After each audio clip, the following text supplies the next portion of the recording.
प्रिय विद्यार्थियों, आज जिस विषय का हम आरंभ करने जा रहे हैं, वह है वैदिक सभ्यता। वैदिक सभ्यता का तात्पर्य है वेदों में वर्णित सभ्यता। वेद शब्द संस्कृत की विद धातु से बना है, जिसका अर्थ है जानना या ज्ञान प्राप्त करना। वैदिक साहित्य से तात्पर्य है चार वेदों से: ऋग्वेद, सामवेद, यजुर्वेद और अथर्ववेद। प्रत्येक वेद की अपनी संहिता है तथा प्रत्येक संहिता से संबद्ध ब्राह्मण हैं, आरण्यक हैं और उपनिषद ग्रंथ हैं। ये सभी वैदिक साहित्य का ही भाग है। संपूर्ण वैदिक काल एक लंबे कालखंड को बताता है हमें, जिसमें बहुत सारे विकास और परिवर्तन हुए, और इसी आधार पर इस काल को दो भागों में बांटा जाता है: पूर्व वैदिक या ऋग्वैदिक काल, जिसे 1500 ईसा पूर्व से 1000 ईसा पूर्व तक माना जाता है, और दूसरा है उत्तर वैदिक काल, जिसे 1000 ईसा पूर्व से लगभग 600 ईसा पूर्व तक माना जाता है। वैदिक सभ्यता के निर्माता आर्य थे, क्योंकि वेदों में हमें, यानी ऋग्वेद में हमें आर्य शब्द का प्रयोग मिलता है। आर्य शब्द का प्रयोग कोई जाति के अर्थ में नहीं किया गया है, बल्कि आर्य शब्द का अर्थ मिलता है श्रेष्ठ या उत्तम। ऋग्वेद में लगभग 36 बार आर्य शब्द का प्रयोग आया है, और ये गुणवाचक है, जातिवाचक नहीं है। ईरान के अंदर, जहाँ की आर्य संस्कृति मानी जाती है, वहां भी आर्य शब्द का प्रयोग मिलता है, लेकिन वहां भी इसे जाति के रूप में प्रयुक्त नहीं किया गया है, बल्कि इसे एक भाषा परिवार या भाषा समूह के द्योतक के रूप में माना गया है। तभी तो ऋग्वेद में हमें मिलता है कृण्वन्तो विश्वस्य आर्यम, संपूर्ण विश्व को आर्य बनाओ। यदि ये किसी जाति या रक्त से संबंधित शब्द होता, तो सारे विश्व को आर्य नहीं बनाया जा सकता था। इसी के साथ हम देखते हैं कि एक बहुत बड़ी विवादास्पद समस्या जो लंबे समय से चली आ रही है, वह ये है कि ये जो आर्य हैं, ये मूल रूप से कहाँ के निवासी थे। क्योंकि जो संस्कृत भाषा, जिसमें वैदिक साहित्य हमें प्राप्त होता है, इसी संस्कृत से मिलती जुलती अन्य भाषाएं और भी विश्व के क्षेत्रों से प्राप्त होती हैं, जिससे ये पता चलता है कि ये सभी भाषा समूह एक परिवार की भाषाएं रही होंगी, जिन्हें इंडो यूरोपीय भाषाओं का नाम दिया गया। सबसे पहले जिस व्यक्ति ने इस बात की खोज की, विलियम जोन्स, जो उस समय भारत में थे, और उन्होंने कहा कि एक पूरा भाषा समूह का परिवार है। इस खोज से उस समय दुनिया बड़ी आश्चर्यचकित रह गई, और बहुत सारे शब्दों की एक तालिका बनाई गई जो संस्कृत से मिलते जुलते थे, जो ये बताते थे कि ये सारी भाषाएं किसी एक ही भाषा से जन्म ली गई हैं। और यही इंडो यूरोपीय भाषा परिवार की जो प्राचीन भाषाएं थीं और जो उत्तरकालीन भाषाएं थीं, इन्हीं के तुलनात्मक अध्ययन से ये प्रयास किया गया जानने का कि ये आर्य कहाँ से आए थे, या इन आर्यों का मूल स्थान क्या था।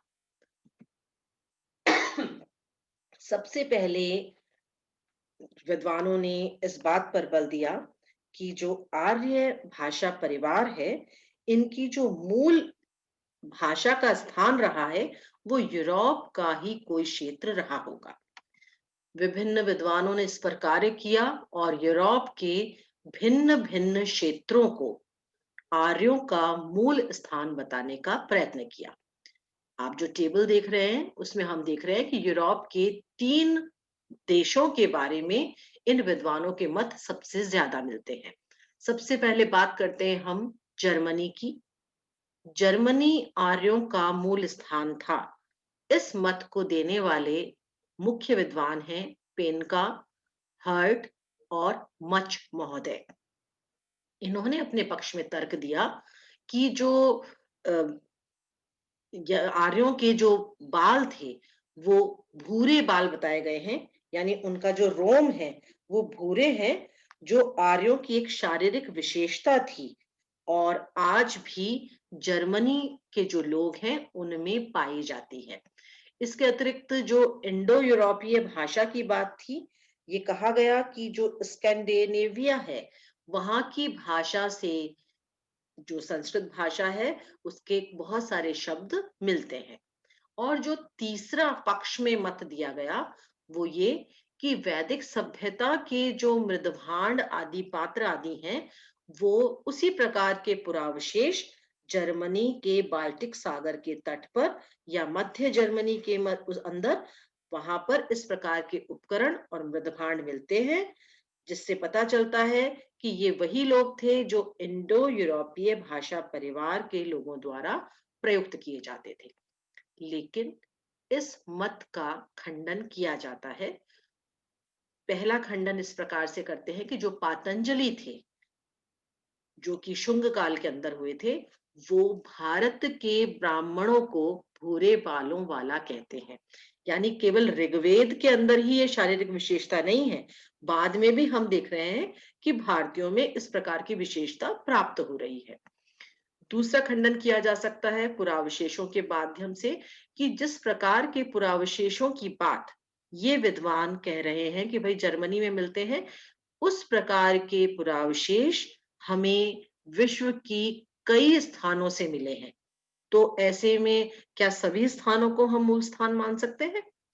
और तीसरा खंडन किया जाता है कि जो भाषा की समानता इन विद्वानों के द्वारा बताई गई है, उस प्रकार की भाषा का प्रयोग अन्य स्थानों पर भी मिल रहा है।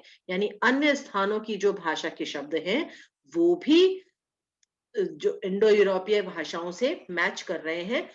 तो इस कारण जर्मनी को मूल स्थान नहीं माना जा सकता, इसके तर्क संदिग्ध हैं। दूसरा जो स्थान माना गया वो था हंगरी की डैन्यूब घाटी। प्रोफेसर पी गाइल्स ने इस संबंध में मत दिया है और अपने पक्ष में वो ये कहते हैं कि जिस प्रकार का भौगोलिक पर्यावरण हमें ऋग्वेद में प्राप्त होता है वो यूरोप के अंदर केवल मात्र डेन्यूब घाटी से ही उस प्रकार का पर्यावरण प्राप्त होता है।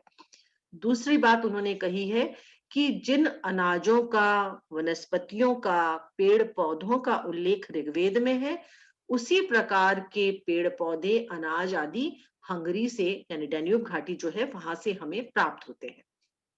लेकिन इस मत का भी खंडन किया जाता है कि जो पी गाइल्स महोदय कह रहे हैं कि वर्तमान में डैन्यूब घाटी में इस तरीके की बात प्राप्त हो रही है, लेकिन आज के 4-5 हजार वर्ष पूर्व क्या इसी प्रकार का भौगोलिक पर्यावरण डैन्यूब घाटी में था?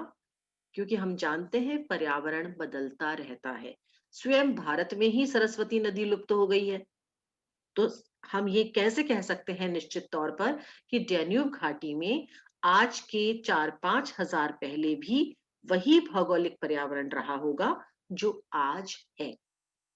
दूसरी बात कि हम जो अनाज, वनस्पति, पेड़ पौधों की समानता डैन्यूब घाटी में ढूंढ रहे हैं, वहां ढूंढने की हमें आवश्यकता ही नहीं है, बल्कि यहाँ का जो सप्त सिंधु प्रदेश है भारत का, वहां पर स्वयं ही इस प्रकार के लक्षण प्राप्त होते हैं। तो हमें दूसरी जगह ढूंढने की क्या आवश्यकता है? तीसरा जो मत दिया जाता है यूरोप के देश के बारे में, वो है दक्षिणी रूस, जिसे देने वाले थे मायर्स। इन्होंने अपने पक्ष में कहा कि दक्षिणी रूस में इस प्रकार के पुरावशेष मिलते हैं जिस प्रकार के इंडो यूरोपीय भाषाई लोग प्रयुक्त करते होंगे। दूसरे विद्वान पोकारनो ने भी दक्षिणी रूस को माना है और उन्होंने कहा कि यहाँ पे जो किर्गिज स्टेप्स के मैदान है, जहाँ बहुत घास के मैदान मिलते हैं हमें, वो आर्यों का मूल स्थान रहा होगा, क्योंकि वो पशुपालन करने वाले लोग थे, तो उनके लिए चारागाह होना आवश्यक है। लेकिन इस मत का भी खंडन किया जाता है। पहला खंडन है कि हमें जो पुरावशेषों की बात कही जा रही है, वो विश्व के बहुत सारे स्थानों से मिले हैं।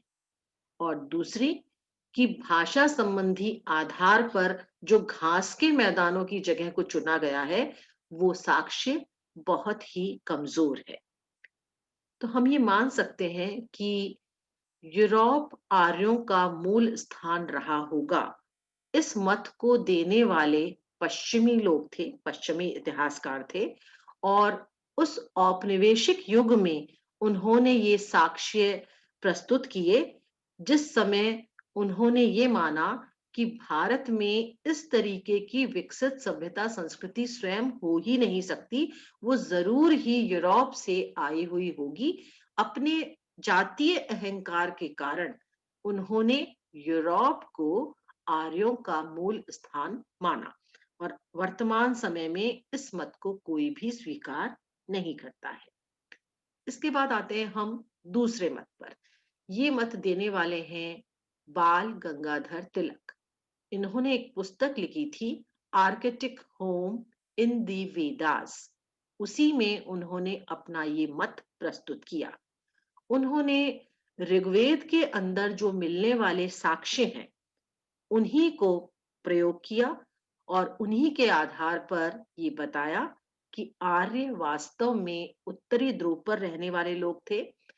उस समय वहां पर बर्फ नहीं थी, बहुत अच्छा जलवायु वातावरण था, लेकिन अचानक बहुत भयंकर तुषारपात हुआ, यानी हिमपात हुआ, और आर्यों को वहां से निकलना पड़ा। जब वो निकलते हुए नीचे की तरफ आ रहे थे, तो उनमें दो सरदार थे, आहुर मजदा और अहिरमन। उन दोनों के जो समूह थे, उनमें आपस में कुछ विवाद हो गया, जिससे वो दो भागों में बट गए, और एक शाखा ईरान की तरफ चली गई और दूसरी शाखा भारत की तरफ आ गई। भारत में आकर उस शाखा ने ऋग्वेद लिखा, और ऋग्वेद के एक और एक दो सूक्तों में 6 महीने के दिन और 6 महीने की रात का उल्लेख मिलता है। और तिलक कहते हैं कि ऐसे लंबे दिन और लंबी रात उत्तरी ध्रुव में ही संभव है। दूसरा उन्होंने जो उल्लेख दिया है, वो है कि ऋग्वेद के एक सूक्त में दीर्घकालीन उषा की स्तुति मिलती है। और ये जो दीर्घकालीन स्तुति है, मतलब दीर्घकालीन उषा की जो बात है, वो उत्तरी ध्रुव की ओर ही संकेत करती है। लेकिन तिलक के इस मत को विद्वानों के द्वारा स्वीकार नहीं किया गया।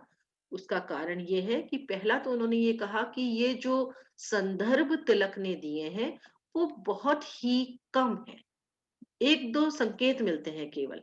और दूसरी बात उन्होंने कही कि ये केवल मात्र साहित्यिक प्रमाण है, और साहित्य जो है वो कवि की कल्पना पर आधारित हो सकता होता है, इसलिए ये प्रमाण काल्पनिक भी हो सकते हैं, और तिलक के इस मत को स्वीकार नहीं किया गया।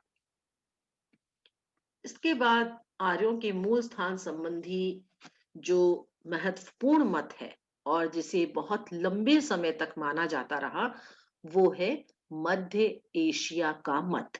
आर्यों का मूल स्थान मध्य एशिया था।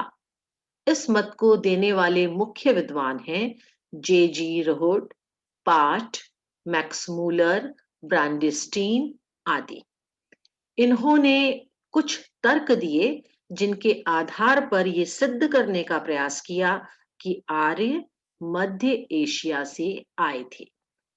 उन्होंने कहा कि इंडो यूरोपीय भाषाओं का जो प्राचीन केंद्र है, वो मध्य एशिया रहा होगा, जहां से ईरानी और भारतीय क्षेत्रों में जाने वाली शाखाएं निकली।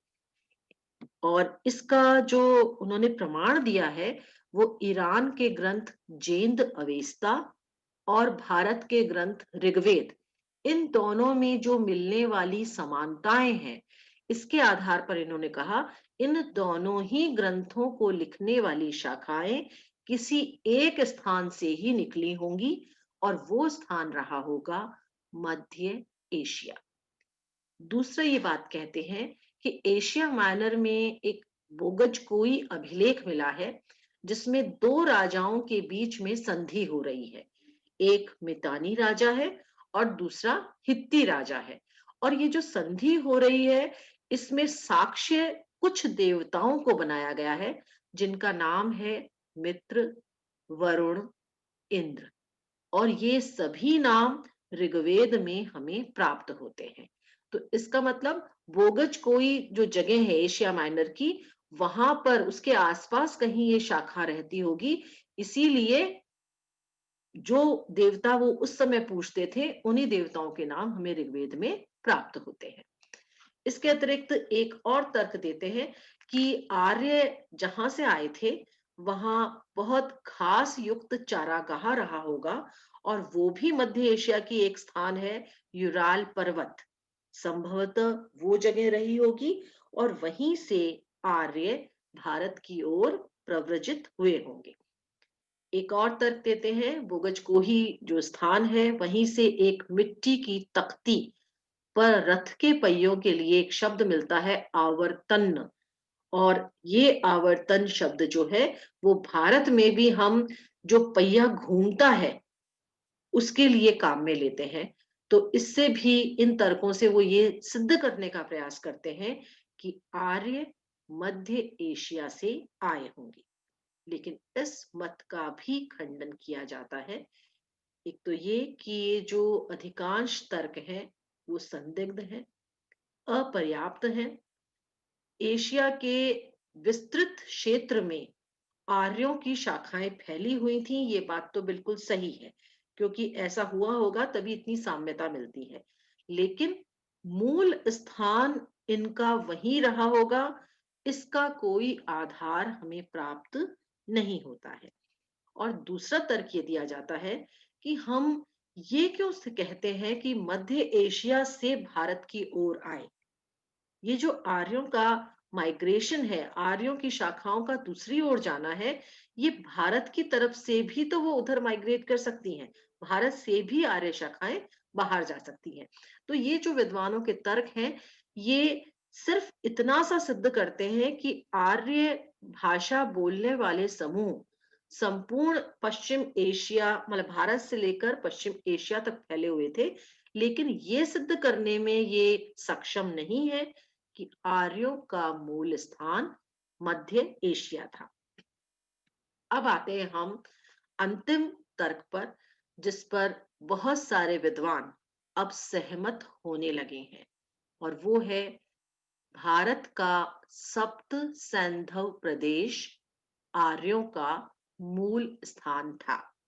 इसमें भी बहुत सारे विद्वानों ने भारत की भिन्न भिन्न जगहों को मूल स्थान सिद्ध करने का प्रयास किया है, जिनमें डॉक्टर संपूर्णानंद एवं डॉक्टर अविनाश चंद्र दास सप्त सैंधव प्रदेश को आर्यों का मूल स्थान मानते हैं। पंडित गंगानाथ झा ब्राह्मऋषि देश को आर्यों का मूल देश मानते हैं। डॉक्टर राजबली पांडे मध्य देश, यानी जो वर्तमान में उत्तर प्रदेश और बिहार का क्षेत्र है, इसे आर्यों का मूल स्थान मानते हैं। और डॉक्टर कल्ला ने कश्मीर या हिमालय के प्रदेश को आर्यों का मूल स्थान माना है।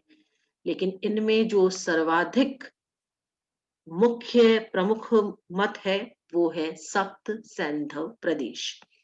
इसके पक्ष में जो तर्क दिए जाते हैं, उसमें पहला तर्क ये है कि इंडो यूरोपीय भाषा परिवार, यानी वो भाषाएं जो आपस में एक दूसरे से मिलती हैं, जैसे लिथुनियन है, लेटिन भाषा है, संस्कृत है, पश्चिमी एशिया की भाषाएं हैं।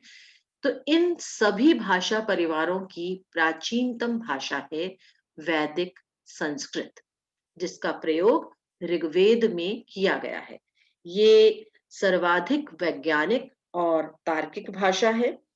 और वैदिक संस्कृत भाषा को यदि हम आधार बनाएं, तो हम समझ सकते हैं कि किस प्रकार से इस भाषा के माध्यम से अन्य भाषाएं विकसित हुई होंगी।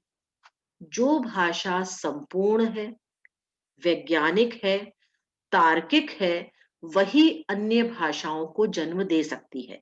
जबकि जो भाषाएं अपूर्ण हैं, वो एक विकसित भाषा को जन्म नहीं देंगी।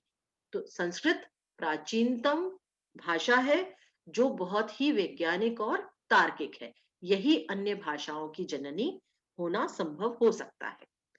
दूसरी चीज कि ऋग्वेद में जो भौगोलिक परिवेश बताया गया है, वो स्पष्ट रूप से हमें सप्त सिंधु प्रदेश में प्राप्त होता है। इसलिए हम उसका तादात्म्य और देशों से और जगहों से क्यों करें?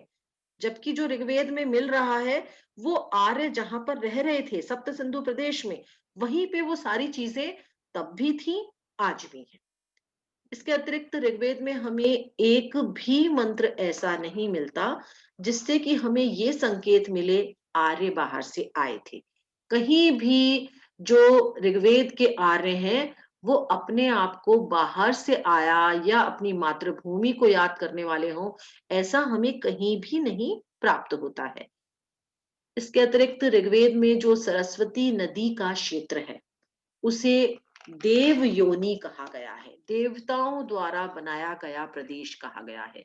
इसी तरीके से अथर्ववेद का जो पृथ्वी सूक्त है, उसमें भी सप्त सिंधु क्षेत्र को अपने पूर्वजों का निवास की भूमि बताया गया है।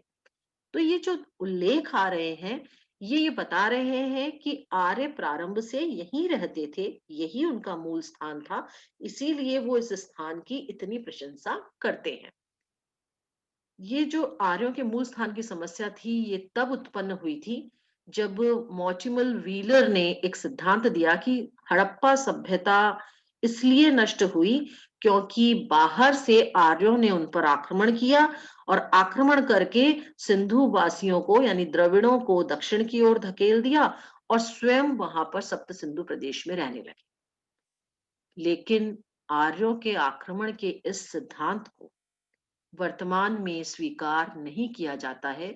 स्वयं मॉर्टिमल व्हीलर ने ही अपने इस सिद्धांत को खुद ही अस्वीकृत कर दिया था और हड़प्पा सभ्यता का विनाश माना जाता है प्राकृतिक कारणों से, न कि आर्यों के आक्रमण से। बहुत सारे नवीन अनुसंधान इतिहास में होते रहते हैं और इन नवीन अनुसंधानों द्वारा वैदिक सभ्यता और हड़प्पा सभ्यता की मौलिक समानताएं अब प्रकट हो रही हैं। कुछ वर्षों पूर्व तक ये माना जाता था कि वैदिक सभ्यता और हड़प्पा सभ्यता अलग अलग सभ्यताएं हैं, क्योंकि हड़प्पा सभ्यता घोड़े के बारे में नहीं जानती, वैदिक लोग जो हैं वो नगर निर्माण और जल निकास के बारे में नहीं जानते, सिंधु घाटी के लोग अग्नि वेदिकाओं का प्रयोग नहीं करते थे, बहुत सारे उनमें अंतर निकाले जाते थे। लेकिन अब उनमें मौलिक समानताएं हमें दिखाई देती हैं, जैसे जल निकास प्रणाली। हमें ऋग्वेद से और फिर बाद के जो वेद हैं, उनमें अच्छे जल प्रबंधन का जो विकास है, वो हमें दिखाई देता है, जो ये बताता है कि सिंधु सभ्यता के जल निकास से भी वो लोग परिचित थे। उसी प्रकार का, उसी लेवल का जल प्रबंधन वो भी करना जानते थे। फिर घोड़ा जो है, उससे सिंधु निवासी परिचित थे, क्योंकि घोड़े की जो स्कल है, जो घोड़े के हड्डियां हैं, वो हमें सिंधु सभ्यता के स्तरों से प्राप्त हुई हैं। अग्नि वेदिकाओं का भी सिंधु संस्कृति में उपयोग का प्रमाण हमें मिलता है। बहुत जगह से हमें अग्नि वेदिकाएं मिली हैं। दाह संस्कार की जो प्रथा थी, उनमें भी दोनों सभ्यताओं के अंदर साम्यता मिलती है। साथ ही साथ जो वाकणकर महोदय ने एक अनुसंधान किया था, जिसमें उन्होंने पाया कि सरस्वती नदी लगभग 1900 ईसा पूर्व में सूखने लगी थी और सरस्वती नदी जब सूखी, तब हड़प्पा सभ्यता का भी अवसान हो गया और हम देखते हैं कि वैदिक संस्कृति जो है, उसकी भी सप्त सिंधु प्रदेश में समाप्ति हो जाती है, क्योंकि सरस्वती जब सूखने लगती है, उसके बाद वो लोग भी माइग्रेट होकर, मतलब वहां से उस जगह को छोड़कर और आगे की तरफ बढ़ जाते हैं। तो दोनों ही सभ्यताओं का अंत सरस्वती नदी के सूखने पर संभव है, हुआ हो। तो ये बात अब बहुत सारे विद्वान, लगभग अधिकांश विद्वान ये मानने लगे हैं कि भारत का सप्त सैंधव प्रदेश ही आर्यों का मूल स्थान था। अब हम अपने अगले वीडियो में वैदिक सभ्यता क्या थी उसके बारे में अध्ययन करना आरंभ करेंगे।